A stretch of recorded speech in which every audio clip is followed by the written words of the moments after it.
जैस्या तारियल्या लाह्या धन्य तुकोबा समर्थ जेने केला हा पुरुषार्थ. वह्या कशा तरल्या? फक्त वह्या तरल्या नाही, जडी दगडा सहित दगडासोबत तरल्या. इंद्रायणीच्या पात्रामध्ये कमी दगड होते का?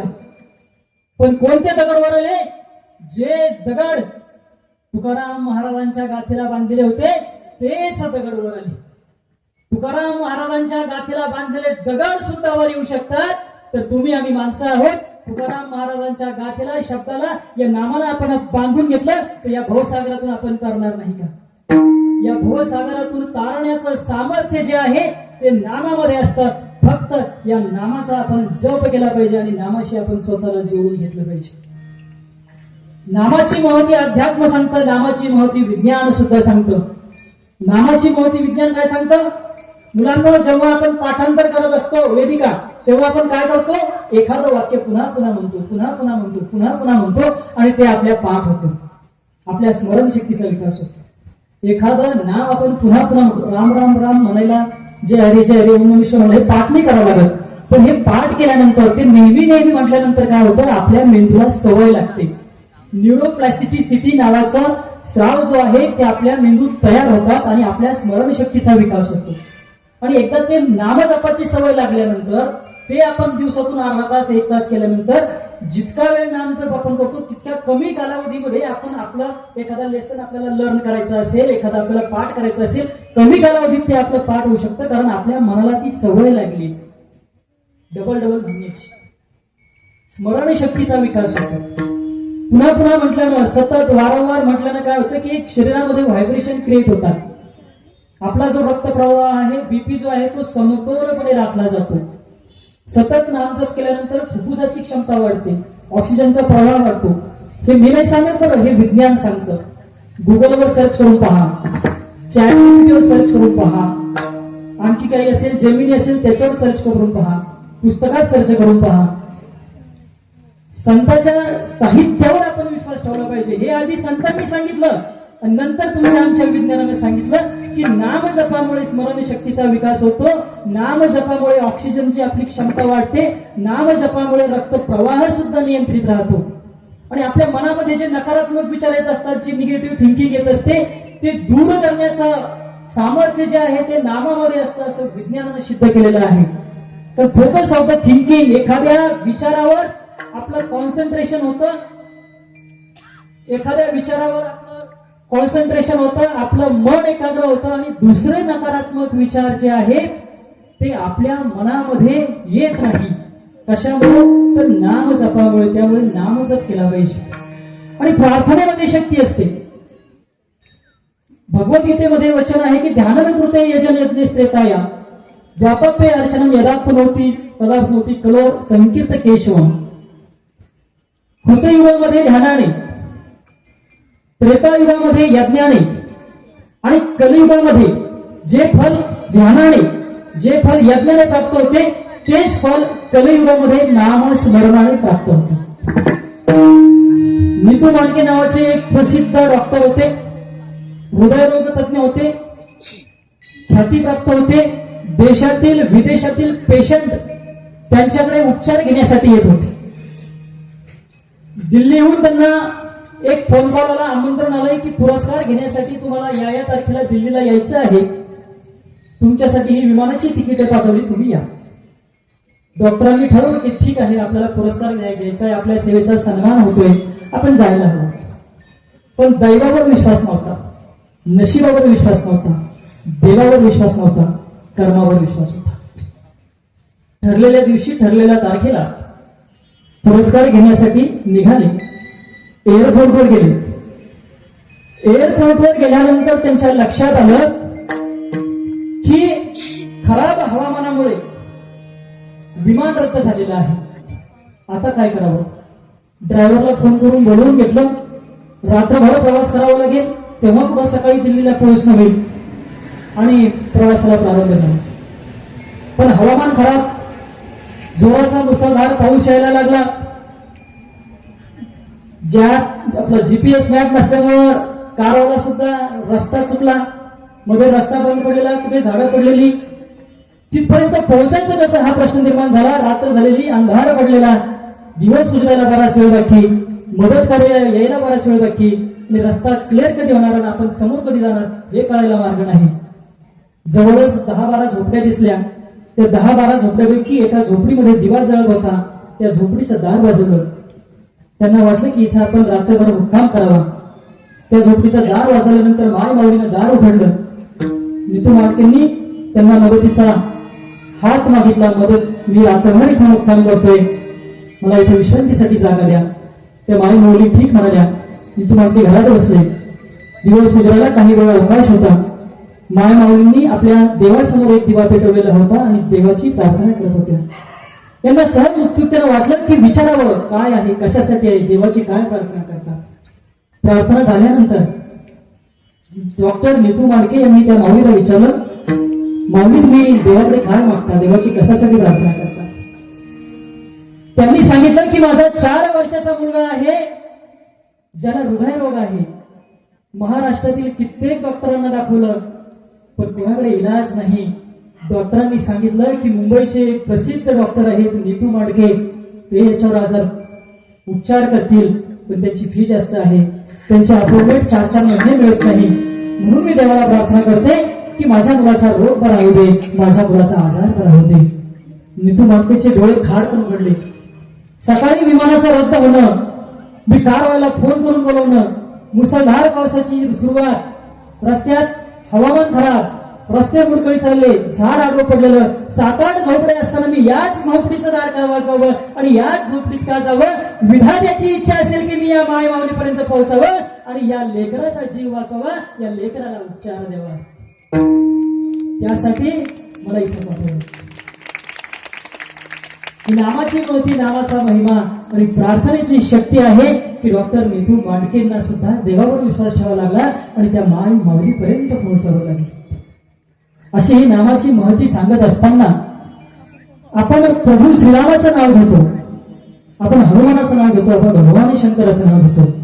परंतु हनुमान कसे आहेत तर मनोजवम मारुत तुल्य वेगम जितेंद्रियम बुद्धिमतायम वरिष्ठम वातात्मजम वानरयुत मुख्यम श्रीराम दूतम शरणम प्रपद्ये. मनोजवन म्हणजे मनासारखा वेग आहे. मनोजवन मारुत तुल्य वेगम, हवेसारखे आहे. मारुत म्हणजे हवा, हवेसारखा वेग आहे.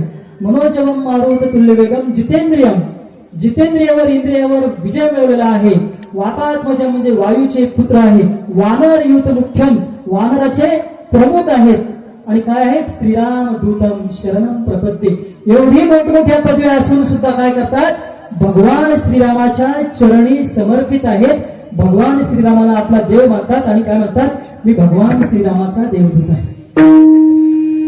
हनुमानाला वेगवेगळ्या पदव्या आहेत. म्हणजे एवढी अफाट शक्ती आहे की लहानपणी सूर्याला गिळण्याचा प्रयत्न केला. पवन पुत्रचे पुत्र आहेत. अग्नीने वरदान दिलेलं आहे की तुला अग्नी जाऊ शकणार नाही. इंद्राने वरदान दिलं की पाणी बुडवू शकणार नाही. आणि एवढं सगळं असताना सुद्धा ते काय सांगतात, रामदूत में माता जानकी. अशोक वाटिकेत सीतेने प्रश्न विचारला, तू कोण आहेस. ते म्हणत नाही की I am graduate from Oxford University. स्वतःचा अभिमान, स्वतःचा अहंकार सांगत नाही, तर म्हणतात की रामदूत में माता जानकी सत्य शपथ करुणा निधान की. मी रामाचा दूत आहे, बाकी मी कोणी नाही. आणि शपथ ही कोणाची घ्यावी तर प्रभू श्रीरामाची शपथ घ्यावी. आणि हे मारुती जे आहेत, या मारुतीनं हनुमानानं एवढी रामाची भक्ती करावी, एवढी रामाची भक्ती करावी की एक दिवस माता सीता ज्या आहे त्या आपल्या भांगामध्ये असा सिंदूर भरत होत्या. आणि त्यांनी उत्सुकतेनं माता सीताला विचारलं की माता सीता, तुम्ही हा जो शेंदूर लावत आहात, हा जो सिंदूर लावत आहात तो कशासाठी. माता सीताने सांगितलं की माझ्या पतीला दीर्घायुष्य लाभावं, माझ्या पतीचं आरोग्य चांगलं राहावं, यासाठी हा सिंदूर लावावा लागतो. हनुमानाने हे ऐकलं. ऐकल्यानंतर बाहेर गेले. आपल्या सर्वांगाला शेंदूर लावला. आणि आपल्या सर्वांगाला शेंदूर लावल्यानंतर भगवान श्रीरामासमोर माता सीतासमोर जाऊन उभं राहिले. आणि तेव्हा त्यांचं रूप भव्य आणि दिव्य दिसू लागलं. अंगी झेंडूला छातीला, अंगी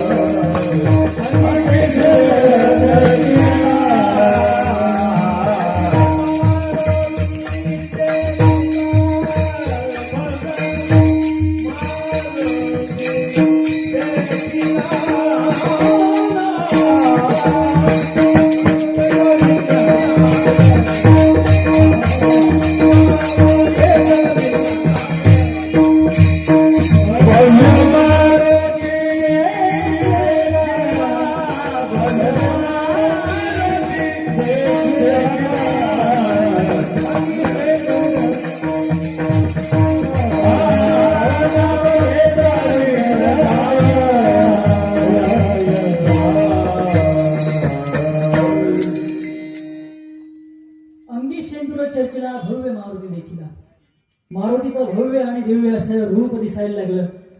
प्रभू श्रीरामाने आशीर्वाद दिला आणि विचारलं हे कशासाठी. हनुमानाने सांगितलं की प्रभू तुमच्या दीर्घायुष्यासाठी मी एवढा सिंदूर लावलेला आहे. एक चुटकी सिंदूरची किंमत जर एवढी असेल तर मी माझ्या सर्वांगाला सिंदूर लावलाय.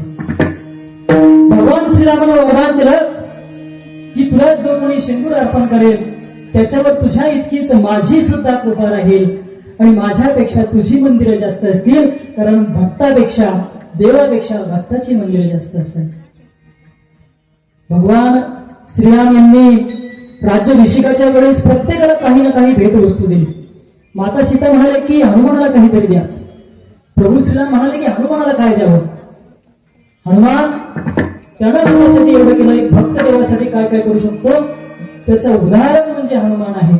मी काही देणार नाही, परंतु आपल्या पतीची प्रभू श्रीरामाची विनंती घेऊन त्यांना मागणी केली, त्यांची विनंती केली, त्यांची परवानगी घेतली माता सीताने आणि एक नवरत्नाचा हार दिला. नवरत्नाचा हार दिल्यानंतर हनुमान एका झाडावर जाऊन बसले. एक मणी घेतला, फोडून काढला, फेकून दिला. दुसरा मणी घेतला, फोडला, फेकून दिला. तिसरा मणी घेतला, फोडला, फेकून दिला. सगळे मणी एक एक करून फोडले आणि फेकून दिले. माता सीताला वाटले हे असं काय करताय. माता सीताने हनुमानाला विचारलं मी तुला नवरत्नाचा हार दिला आणि तू एक एक मणी फोडून टाकला कशासाठी. हनुमान म्हणाले माते ज्या मण्यामध्ये राम नाही, ज्या रत्नामध्ये राम नाही ते माझ्या कामाचं नाही. जो नाही राम का वो नाही काम का. माता सीता म्हणाल्या मण्यामध्ये नवरत्नामध्ये राम नाही म्हणून फेकून दिलास, तुझ्या देहामध्ये राम आहे का. हनुमान उभा राहिले, छाती फाडली आणि भगवान श्रीराम सीता आणि लक्ष्मणाचं दर्शन त्या छातीमध्ये घेतलं. आपल्या आजकालच्या तरुणांच्या छातीमध्ये काय दिसेल. वय वर्ष 40 झाल्यानंतर म्हातारपणाकडे आपली वाटचाल व्हायला लागली. एक काळ होता 70, 80, 90च्या पर्यंत लोकांची केस पांढरे व्हायचे. आज विराट कोहली सारखा प्लेअर 36 वय 600-700 रुपये लिटरचं पाणी पितो, परंतु त्याला सुद्धा हिरडा हे करावा लागतो, त्याचे सुद्धा केस पांढरे झाले. म्हणजे विचार करा, या विज्ञानानं प्रगती केली का अधोगती केली. एक काळ होता विहिरीचं पाणी पिऊन आपण निरोगी राहत होतो. आज बिस्लरीचं पाणी पिऊन सुद्धा आपल्याला सर्दी होते. काळ किती बदलत चालला, परंतु जे अध्यात्माच्या वाटेवर आहेत त्यांना मात्र प्रगती साध्य होऊ शकते. मानसिक संतुलन आपलं जे आहे ते साध्य होऊ शकते. अंगी शेंदूर चर्चेला भव्य मारुती देखील आहे. या मारुतीची रूपं कोणकोणती आहेत तर मारुतीचे प्रकार कसे असतात बघा. मारुती मूर्तीचे की वीर मारुती नावाचा एक प्रकार असतो. हातामध्ये गदा धरलेली जर मारुती असेल ना त्याला वीर मारुती म्हणतात. ते पराक्रमाचं प्रतीक आहे. हातामध्ये डोंगर धरलेला असेल, पर्वत धरलेला असेल तर तो संजीवन मारुती आहे. आपल्याला संकट काळात मदत करणारा मारुती आहे. हात जोडून उभा राहिलेला मारुती असेल तर तो नम्र मारुती आहे. आणि हा मारुती आपल्याला नम्रता शिकवतो. नम्र झाले भूता त्याने कोंडिले अनंता. आपल्यामध्ये काय पाहिजे, नम्रता पाहिजे. आपल्याला थोडं लहान होता आलं पाहिजे, आपल्याला लहान होता येत नाही. मारुतींचं एक सुंदर असा प्रसंग आहे की हनुमान जे आहे ते श्रीलंकेला जात असताना, लंकेवर स्वारी करत असताना मध्ये सुरसा माता आली. आणि या सुरसा मातेने काय केलं की देवांनी दानवांनी तिला सांगितलं होतं की तू हनुमानाची परीक्षा घ्यायची, हनुमानाची फजिती करायची. ती हनुमानाला म्हणाली की मला तुला गिळायचं आहे, खाऊन टाकायचं आहे. हनुमान म्हणाले माते माझं मी हे काम करून येतो, ते काम केल्यानंतर तुम्हाला खाऊन टाक. सुरसा माता ऐकायला तयार नाही. सुरसा मातेनं आपलं तोंड मोठं केलं. हनुमानानं सुद्धा आपला आकार आणखी मोठा केला. सुरसा मातेनं आपला आकार आणखी मोठा केला, हनुमानाने आणखी मोठा केला आणि नागमाता सुरसाने आपलं तोंड जास्त मोठं केल्यानंतर हनुमान हळूच छोटे झाले, तिच्या तोंडात गेले आणि परत आले, लहान झाले. जिथं शक्ती दाखवायची होती तिथं मोठे झाले आणि जिथं बुद्धी दाखवायची होती, जिथं युक्ती दाखवायची होती तिथे लहान झाले. लहान असण्यात मजा असते, मोठं झाल्यानंतर आई वडील सुद्धा कडेवरून खाली उतरवतात. दोन मुंग्या होत्या, त्यांच्या गप्पा चालल्या. आपलं कसं आहे, आपला देश कृषी प्रधान आहे पण आपला देश गप्पा प्रधान आहे. आपण गप्पा जास्त मारतो पण कामं कमी करतो. त्या दोन मुंग्या गप्पा मारायला लागल्या आणि गप्पा मारताना एक मुंगी दुसऱ्या मुंगीला म्हणाली, मी उद्या दिल्लीला जाणार आहे. आता हे ऐकल्यानंतर बाकीच्या मुंग्या अशाच असल्या आणि एक तिच्या कानाखाली जोरदार आवाज काढला, तू काय दिल्ली जाणार आहे म्हणे, तुझी काय अवकाश नाही, तू दिल्लीला जाऊ शकत नाही, तू बघच म्हणे मी जाणार आहे म्हणे. ओमप्रकाश महाराज, मुंगी म्हणाली तू बघ. भांडणं झाले, मिटले. दुसऱ्या दिवशी सकाळी 11:30 वाजताच मुंगी दिल्लीला पोहोचली. तिथून व्हिडिओ कॉल केला, या मुंगीला म्हणाली, बघ मी दिल्लीला पोहोचले, एक बघ म्हणे संसद भवन, हे बघ म्हणे नरेंद्र मोदीचं घर, हे बघ दिल्लीचा परिसर. ती म्हणे तू कसं काय पोहोचली, मला खोटं वाटतं, व्हिडिओ कॉल मध्ये म्हणे खरं आहे म्हणे, खोटं नाही म्हणे, जीपीएस कॅमेरा ऍक्टिव्ह म्हणे. तिनं काय सांगितलं, मी मोठ्याचा हात धरला. एक माणूस दिल्लीला चालला होता, त्याच्या खिशात जाऊन पोहोचले. एक माणूस दिल्लीला चालला होता, त्याच्या खिशात बसले, तो विमानात पोहोचला आणि मी 4 तासात दिल्लीला पोहोचले. लहान व्हा, मोठ्याचा हात धरा, दिल्लीपर्यंत जाऊ शकता. तुकोबा आणि ज्ञानोबाचा हात धरा, मोक्षरूपी दिल्ली प्राप्त होऊ शकते. लहान होणं महत्वाचं असतं. नम्र मारुती, त्यानंतर बाल मारुती. हा मारुती निरागसतेचं प्रतीक असतो. जशी आमची छोटी छोटी फुलपाखरं निरागस आहेत, अशा निरागसतेचं प्रतीक असतो बाल मारुती. त्यानंतर भद्रा मारुती, ज्याचं देवस्थान आपल्या रत्नपूरला आपल्या खुलताबादला आहे. भद्रा मारुती भद्र नावाचा राजा होता आणि या राजानं अखंड हरिनाम सप्ताह म्हणजे त्या काळातलं राम नावाचा जप चालू केला. सर्व पंचक्रोशीतील भरपूर लोक वगैरे आले आणि ते राम नामाचा जप ऐकून हनुमान सुद्धा त्या ठिकाणी आले.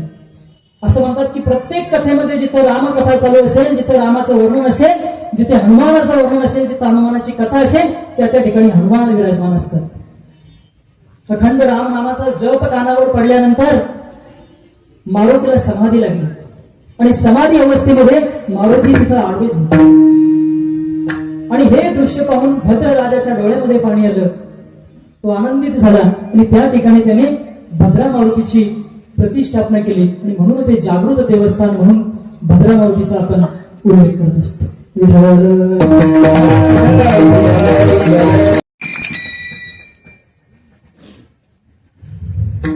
या ठिकाणी प्रभू श्रीराम जे आहे त्यांनी हनुमानाला वरदान दिलं होतं की माझ्यापेक्षा तुझी मंदिरं जास्त असतील. आणि आपण पाहतो की हनुमानाची मंदिरं जास्त असतात. म्हणजे देवाला सुद्धा स्वतः मोठेपणा घ्यायचा नाही, तर देवाची सुद्धा इच्छा काय आहे की भक्ताला मोठं करावं. आणि हनुमानाची मंदिरं जास्त का असतात, कुठे असतात? हनुमानाची मंदिरं ही गावाच्या वेशीजवळ असतात. कोणत्याही नकारात्मक गोष्टींना आत येऊ न देण्यासाठी हनुमान असतो. मग नकारात्मक गोष्टी कोणत्या असतात? रोगराई असेल किंवा नकारात्मक विचार असतील. आणि ती रोगराई काय येत नाही, आपण काय करतो? अखंड हरिनाम सप्ताहाच्या निमित्ताने असेल, एखाद्या धार्मिक कार्याच्या निमित्ताने असेल, आपला जो आजूबाजूचा परिसर आहे तो साफ करतो, स्वच्छ करतो. आणि हनुमान कसे आहे? बलोपासनेचे प्रतीक आहे. शरीर मारते खलु धर्म साधनम. शरीर जर सुदृढ असेल तर राष्ट्राची निर्मिती होऊ शकते. आणि हनुमानाकडे बघून तशी बलोपासना निर्माण करण्यासाठी मुलं जी आहेत ती व्यायाम करतात. म्हणजे आपला एक योग पहा की हनुमानाचं मंदिर इथं आहे आणि रोज इथं मुलं जी आहेत ती कबड्डीची प्रॅक्टिस करत असतात. सकाळी इथं योगाचे क्लास होतात. हे हनुमानाचं प्रतीक आहे. हनुमानाकडून प्रेरणा घेऊन हे व्यायामाचे उपक्रम इथं चालले जातात, सगळीकडे चालले जात असतात. त्यामुळे हनुमानाची मंदिरं जी आहे ती गावागावामध्ये जास्त असतात. आणि प्रभू श्रीरामाच्या भक्तीचा प्रचार व्हावा. म्हणजे हनुमान कोण आहे? भक्त आहे. जेव्हा आपण राम राम म्हणतो तेव्हा निश्चितच आपण हनुमानापर्यंत पोहोचतो. भगवान श्रीरामापर्यंत पोहोचायचं असेल तर आपल्याला हनुमानाचा वापर करावा लागत असतो. हनुमानाच्या मार्फत भगवान श्रीरामाकडे जावं लागत असतं. कारण भगवान श्रीरामापर्यंत पोहोचण्यासाठी कुणाला शरण जावं लागतं? तर संत तुकाराम महाराज सुद्धा दोनदा शरण जातात. कुणाला? हनुमंताला. शरण शरण हनुमंत. शरण शरण दे हनुमंता, शरण शरण दे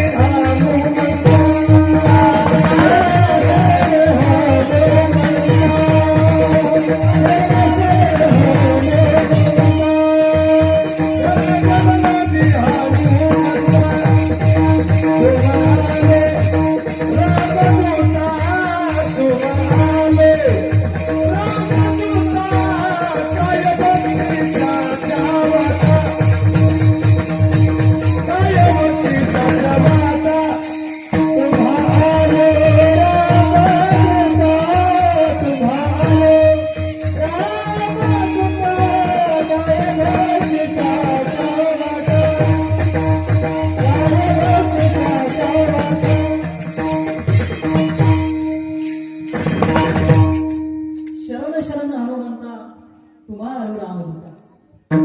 भक्तीचा मार्ग संतांना हनुमानाने दाखवला. आणि वारकरी संप्रदायामध्ये आपण हरिपाठामध्ये भजनामध्ये एक गजर करत असतो, निवृत्ती ज्ञानदेव सोपान मुक्ताबाई एकनाथ नामदेव तुकाराम. तो तसाच का केला जातो? तर भक्ती संप्रदायामध्ये निवृत्ती म्हणजे काय की आपल्या मनामधला मोह मागे गेला, इच्छा मागे पडली, आकांक्षा मागे पडली, साक्षात्कार आपल्याला झाला, स्वतःची ओळख आपल्याला पटली, तर आपण निवृत्तीला स्पर्श करायचा म्हणजे निवृत्ती. आणि एकदा आपल्याला निवृत्ती कळली की त्या ठिकाणी ज्ञान विराजमान होतं, ज्ञान आपल्याला प्राप्त होतं. आणि एकदा ज्ञान प्राप्त झालं की त्या ठिकाणी सत्ताधारी जसे असतात त्यासारखं खुर्चीला चिटकून न बसता आपण पुढच्या पायरीकडे जायचं म्हणजे निवृत्ती ज्ञानदेव. निवृत्ती मिळाली, ज्ञान कळतं, निवृत्ती ज्ञानदेव. आणि एकदा ज्ञानाची प्राप्ती झाली की निवृत्ती ज्ञानदेव सोपान, पुढचा सोपान, पुढचा मार्ग आपल्याला कळतो, निवृत्ती ज्ञानदेव सोपान. आणि तो सोपान, तो मार्ग कळल्यानंतर आपल्याला मुक्ताईचं दर्शन होतं म्हणजे मुक्ती मिळते. निवृत्ती ज्ञानदेव सोपान मुक्ताबाई. आणि एकदा आपल्याला मुक्ती मिळाली, एकदा आपल्याला मोक्ष मिळाला की अनंत देवाचं दर्शन आपल्याला होतं. पण त्या ठिकाणी एकाच देवाचं दर्शन आपल्याला पुरेसं असतं, निवृत्ती ज्ञानदेव सोपान मुक्ताबाई एकनाथ. आणि एकनाथाचं दर्शन झाल्यानंतर काय होतं की नामाची महती आपल्याला कळते, नामाचं महत्व आपल्याला कळतं म्हणजे निवृत्ती ज्ञानदेव सोपान मुक्ताबाई एकनाथ नामदेव. आणि एकदा नामाची महती कळल्यानंतर आपल्याला कळतं की तू राम का नाहीस, मी राम का नाहीस म्हणजे निवृत्ती ज्ञानदेव सोपान मुक्ताबाई एकनाथ नामदेव तुकाराम. निवृत्ती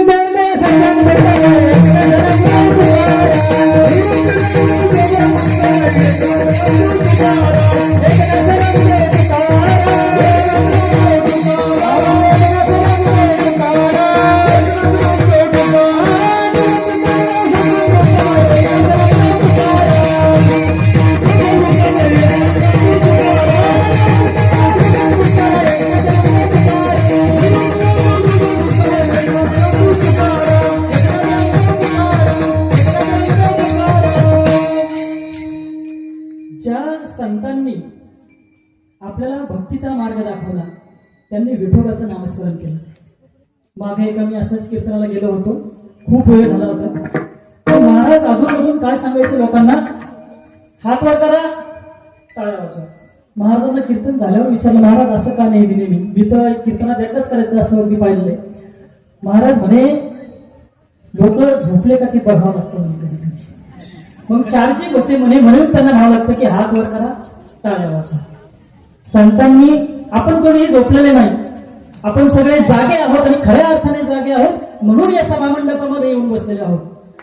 जन्मोजन्मीचं पुण्य लागतं तेव्हा इथं बसण्याचं भाग्य मिळतं. जन्मोजन्मी आम्ही बहुपुण्य केले तेव्हा या विठ्ठले कृपा केली. पाऊस येणार होता, पाऊस येण्याची शक्यता होती, नियोजन असं चालू होतं की सभागृहात कीर्तन घ्यावं लागेल, परंतु पाऊस आला नाही. देवाचा आशीर्वाद आपल्यावर आहे.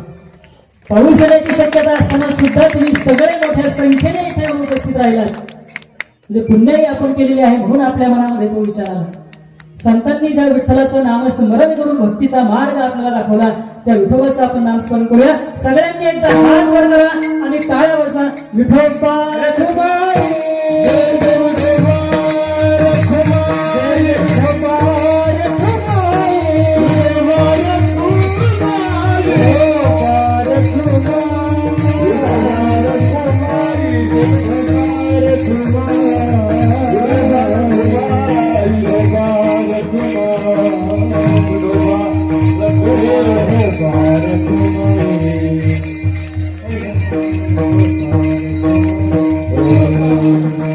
कटी कोलाते बंधन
कपिकुळाचे मंडळ शरण एका जनार्दन.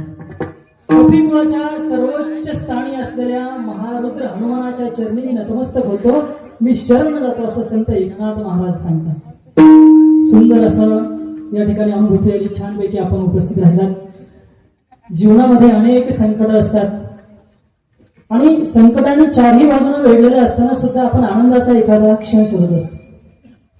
थकून भागून एखाद्या झाडाखाली बसावं, थकून भागून एखाद्या झाडाखाली बसावं, झाडाखाली विंचू निघावा, विंचवाला मारण्यासाठी दगड उचलावा तर दगडाखाली साप निघावा, सापाला बघून पळत सुटावं, पळता पळता विहिरीत पडावं तर विहिरीत मगरी दिसाव्या, मगरीला पाहून पुन्हा वर यावं, वर आल्यानंतर वाघ मागे लागावा, वाघाला पाहून पळत सुटावं, पळता पळता एखाद्या झाडावर चढावं, झाडाच्या एखाद्या फांदीला धरावं आणि झाडाच्या फांदीला धरल्यावर लक्षात यावं की ज्या झाडाच्या फांदीला धरलं त्याच्यावर मधमाशांचं मोहोळ आहे। दुःखाने असं चारही बाजूंनी वेढलेलं असताना मधाचा एखादा थेंब खाली पडावा आणि तो जिभेने चाटून घ्यावा, याला खऱ्या अर्थाने जीवन असं म्हणतात। दुःखाने चारही बाजूला वेढलेलं असताना सुखाच्या शोधासाठी, आनंदाच्या शोधासाठी आपण सर्वजण इथे एकत्रित आलेलो आहोत आणि महारुद्र हनुमानाच्या आशीर्वादाने, काशी विश्वेश्वर भगवान शंकराच्या आशीर्वादाने निश्चितच आपल्या जीवनातील सगळ्यांचे क्षण सुखाचे होणार आहेत। या ठिकाणी या कीर्तनासाठी आवर्जून उपस्थित असलेले आपल्या वार्डाचे नगरसेवक आदरणीय मनोज भाऊ गांगवे यांचे मी मनपूर्वक आभार मानतो। धर्म सत्तेला राजसत्तेचं पाठबळ असावं आणि नेहमीच आदरणीय मनोज भाऊ यांचं पाठबळ आमच्या पाठीमागे असतं, त्यामुळे हे सर्व कार्य जे आहे ते पुढे जात असते। त्याचप्रमाणे आदरणीय कापसे शेठ या ठिकाणी आवर्जून या कीर्तनासाठी उपस्थित राहिले, अखंड हरिनाम सप्ताहासाठी उपस्थित राहिले, दरवर्षी ते नित्यनेमानं भेट देत असतात, मी त्यांचे सुद्धा मनपूर्वक आभार मानतो। सर्वांचे मनपूर्वक आभार मानतो। अनवधनाने किंवा माझ्या अज्ञानामुळे कोणाच्या नावाचा उल्लेख राहिला असेल तर मनापासून माफी मागतो। या ठिकाणी संत एकनाथ महाराज यांच्या अभंगावर चिंतन करत असताना संतांच्या डोक्यापर्यंत मला पोहोचता नाही आलं, तरी त्यांच्या चरणाजवळ बसण्याचं जरी भाग्य लाभलं तरी माझ्या जीवनाचं सार्थक झालं। संत चरण रज लागता सहज, वासनाची बीजे जोडली जाईल। या ठिकाणी भगवंताच्या कृपा आशीर्वादाने आपल्या समोरचे कीर्तनावर निरूपण करण्यात आलेलं आहे। ज्या चांगल्या गोष्टी वाटल्या असतील तो भगवंताचा कृपा आशीर्वाद माझ्या गुरुवर्याचं मार्गदर्शन समजावं, जे काही चुकलं असेल तो माझ्या वाणीचा दोष समजावा। पंढरीश पांडुरंग परमात्मा विठ्ठलाच्या चरणी झालेली कीर्तन सेवा समर्पित करतो आणि माझ्या वाणीला पूर्णविराम देतो। ज्ञानेश्वर माऊली